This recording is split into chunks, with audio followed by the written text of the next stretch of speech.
आप तो यूं ही डर गए मेरे पंखों की फड़फड़ाहट से। आगे देखिए मेरी पूरी उड़ान बाकी है।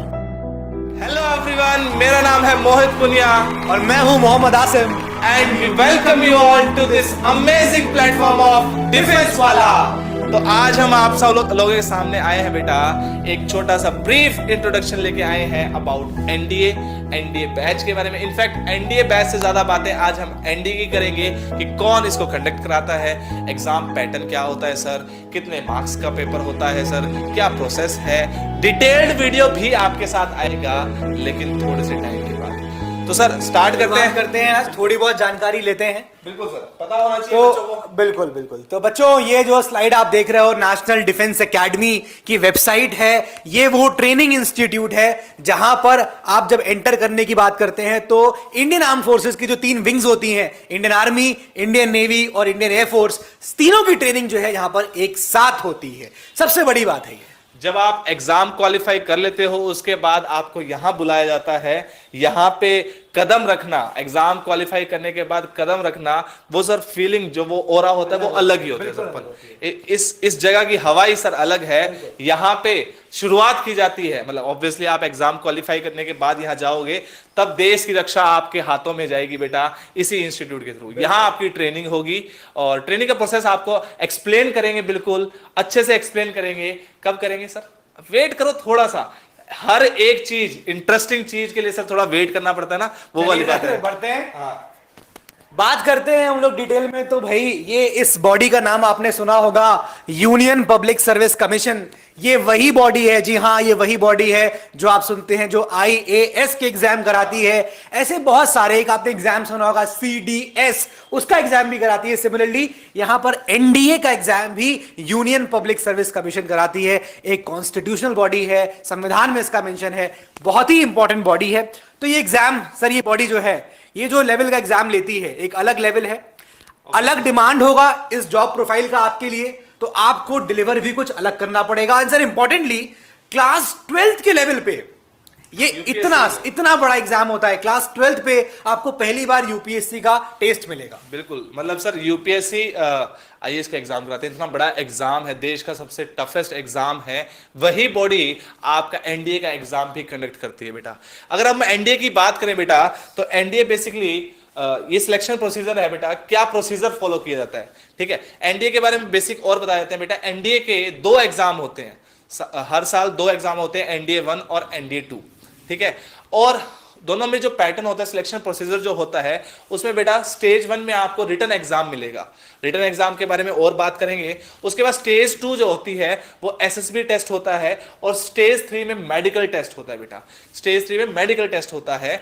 हम अगर बात करें रिटन एग्जाम की, रिटन एग्जाम 2 पार्ट में होता है, 2 पेपर में होता है, पेपर 1 एंड पेपर 2।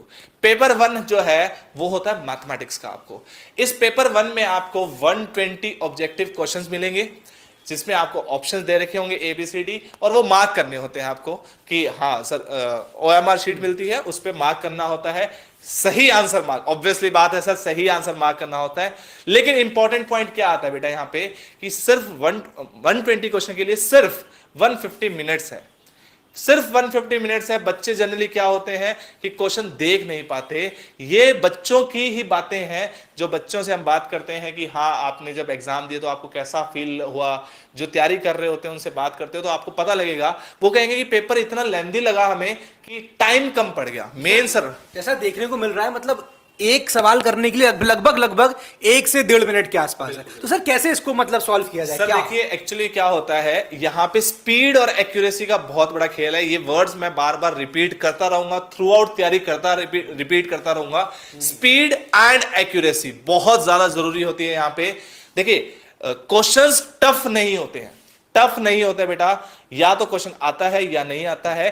टाइम, जो टाइम होता है वो मिनिमम लेना है आपको क्वेश्चन सॉल्व करने के लिए। तो आपको ट्रिक्स आनी चाहिए, ऑब्वियस ही बात है। आपको क्वेश्चन क्या है उसके ऊपर वो तो पता ही होना चाहिए, कहां से क्वेश्चन आ रहा है वो तो पता ही होना चाहिए, उसका कंसेप्ट क्या है वो पता होना चाहिए। लेकिन उसमें टाइम जो देना है ना बेटा, वो बहुत कम दे के उस क्वेश्चन को सॉल्व करना है। स्पीड और एक्यूरेसी मेन खेल है सर यहाँ पे। जिसने स्पीड और एक्यूरेसी में महारत हासिल है वो इस एग्जाम को क्रैक कर जाएगा।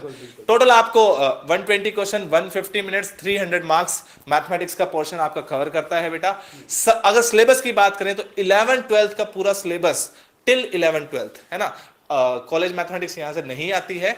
और अगर हम बात करें सर मैथमेटिक्स का सिलेबस की बात करें, ये मेनली ये पोर्शन जो है वो डिवाइड है। अगर आप देखोगे इन शॉर्ट अगर हम बोले 11th-12th पूरा पूछा जाता है बच्चे। सर लेवल जो रहता है थोड़ा सा जेईई मेंस के एग्जाम देखें या और भी एग्जाम देखें उनके मुकाबले कम रहता है, लेकिन क्वेश्चंस अच्छे पूछते हैं। तो आपको पूरी नॉलेज होनी चाहिए, प्रैक्टिस अच्छे से की होनी चाहिए, क्योंकि ये तो आपको भी पता है कि एक क्वेश्चन पढ़ने में ही 15 से 20 सेकंड निकल जाते हैं। और कई बार सर कुछ क्वेश्चंस जानबूझ के ऐसे डाले जाते हैं जिसमें कि आपको टाइम इन्वेस्ट करें। तो आपको ये पता होना चाहिए कि कौन सा क्वेश्चन कौन सा है, छोड़ना कौन सा है, छोड़ना कौन सा है। और मतलब इंपॉर्टेंट बहुत इंपॉर्टेंट होता है बेटा। एक्चुअली लोग क्या समझते हैं, बच्चे क्या समझते हैं कि हाँ हम तो सारे क्वेश्चन करके आएंगे। नहीं, सारे नहीं करने हैं, कट ऑफ कम जाएगी। कट ऑफ कम क्यों जाती है बेटा? क्योंकि लोग जो है पेपर देख ही नहीं पाते, बच्चे जो है पेपर अटेम्प्ट ही नहीं कर पाते, पूरे क्वेश्चन देख ही नहीं पाते। तो उनको ये नहीं पता होता कि कौन सा क्वेश्चन छोड़ना है। ये मेजर पोर्शन है सर, मेजर पोर्शन। सारे टॉपिक्स हैं इसमें, चाहे आप कैलकुलस की बात करो, चाहे अलजेब्रा की बात करो, चाहे आप 3D की बात करो, किसी की कोई भी टॉपिक जो 11th-12th में आएगा वो सारे कवर किए जाएंगे यहाँ पे। और उनकी तैयारी हमारी जिम्मेदारी होगी, तैयारी हम कराएंगे, गाइडेंस मैं दूंगा बेटा मैथमेटिक्स के लिए। मेहनत आप लोगों को करनी है, मेहनत सिर्फ आप लोगों को करनी है, हमारा नहीं। सिलेक्शन क्या है, अगर आपका सिलेक्शन होगा तो हमारा सिलेक्शन तो ऑब्वियसली होना ही होना है ना। आप लोग यहां पे वो आपने जो इमेज देखी थी वहां जाओगे, ये हमारे लिए बहुत बड़ी बात हो जाएगी।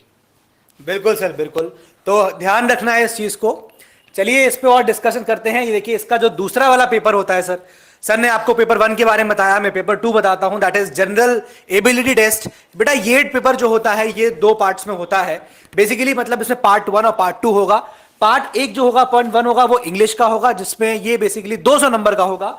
और जो जनरल स्टडीज है वो आपका 400 मार्क्स का होता है। तो मतलब जो GAT दिख रहा है आपको वो टोटल 600 नंबर का होने वाला है। ठीक है, तो 600 और 300 मतलब जो रिटन आपका टेस्ट है वो 900 मार्क्स इस तरह से मेकअप करता है। अब जो इंग्लिश में सर नंबर ऑफ क्वेश्चंस आते हैं वो है 50। ठीक है, सबके 4 नंबर होते हैं, तो ये 200 नंबर का हो गया। और जनरल स्टडीज में you have approximately 100 question, exactly 100 questions, और वो 400 नंबर का होता है। अप्रोक्सीमेटली नहीं बोल रहे थे सर, वो बता रहे हैं कि बेसिकली जनरल अगर हम स्टडीज की बात करें उसमें भी डिवीजन है। तो वो हर एग्जाम के दौरान वेरी करता है। कभी किसी टॉपिक से ज्यादा क्वेश्चन, किसी सब्जेक्ट से ज्यादा क्वेश्चन पूछ लेते हैं, क्योंकि एग्जाम है ना। ऐसे तो लिख के देंगे नहीं आपको कि पॉलिटी से हम 5 क्वेश्चन, 2 क्वेश्चन पूछेंगे, 10 क्वेश्चन पूछेंगे, ऐसा नहीं कहता बेटा। जनरल जो चल रहा होता है उसके अकॉर्डिंग क्वेश्चन पूछे जाते हैं। ये बेटा इंग्लिश की अगर बात करें, जैसे एक जनरल आइडिया होता है, जैसे अगर आप देखो स्पॉटिंग एरर्स के जनरली वो 5 क्वेश्चन पूछते हैं, तो एग्जैक्टली नहीं है कि हाँ 5 क्वेश्चन ही पूछेगा। हो सकता है वो 4 पूछ ले, हो सकता है वो 6 पूछ ले, कुछ भी हो सकता है, 7 पूछ ले। वो डिपेंड करता है उस साल कैसे पैटर्न फॉलो किए जा रहे हैं, या उस साल इंग्लिश में मतलब जैसे सिलेक्टिंग वर्ड्स हैं, तो जरूरी नहीं है 10 क्वेश्चन पूछेगा आपसे। वो कितने भी क्वेश्चन पूछ सकते हैं, इंक्रीज कर सकते हैं। जनरली देखे जाए तो ये तैयारी करनी पड़ेगी, क्योंकि ये यूपीएससी है। You can not predict the commission कि आप क्या पूछेगा।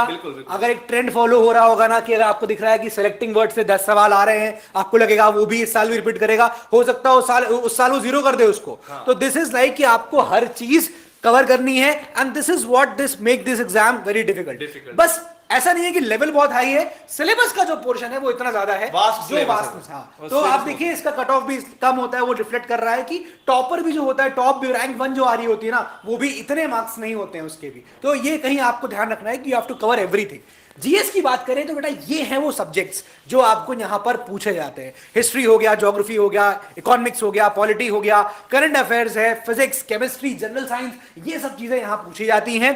तो आपको मेनली क्या करना है यार, सिंपली आपको क्लास 6 से एनसीईआरटी उठानी है और 12 तक पढ़ा लो। 10 तक तो आपने पढ़ी होगी, 11th और 12th की एक्स्ट्रा पढ़नी हो। 11th 12th में क्या होता है, जो आपने 6 से 10th कम में पढ़ा होता है, ब्रीफ गाइड हम कर देंगे सर, बस गाइड हम करेंगे, डिटेल कैसे पढ़ना है, क्या इंपॉर्टेंट है, क्या इंपॉर्टेंट नहीं है, कैसे क्वेश्चन अटेम्प्ट करना है, वो सारी जिम्मेदारी हमारी। मेहनत आप लोग। बिल्कुल आपकी। और आपसे एक बात यही कहना चाहूंगा मैं कि आप लोग जो है तैयारी करिए, इसकी फिक्र मत करिए कि क्या पूछा जाएगा क्या नहीं, ये सब हमारा काम है। हम एनालाइज कर रहे हैं पेपर्स को, क्या पूछा जाएगा, तो जो चीजें हैं उसको हम लोग हाईलाइट करेंगे कि इसको आप ज्यादा ध्यान दीजिए। और एक चीज और, चाहे वो मैथ्स हो चाहे हमारा जीएस का पेपर हो, यार सब क्वेश्चंस के मार्क्स बराबर हैं। तो ये मत सोचना कि मैंने अगर मैथ्स में कोई क्वेश्चन में बहुत कैलकुलेशन आ गया तो आप उसमें ज्यादा टाइम लगा दो, क्योंकि अगर कोई आसान सवाल भी है ना तो नंबर आपको उतने ही मिलने हैं। कोई आपको अवार्ड नहीं देगा कि यार तुमने बहुत टफ क्वेश्चन सॉल्व कर दिया, तुमको उसके में 8 नंबर दे देंगे। तो just maintain this thing. Sir ये तो टैक्टिक्स होती है,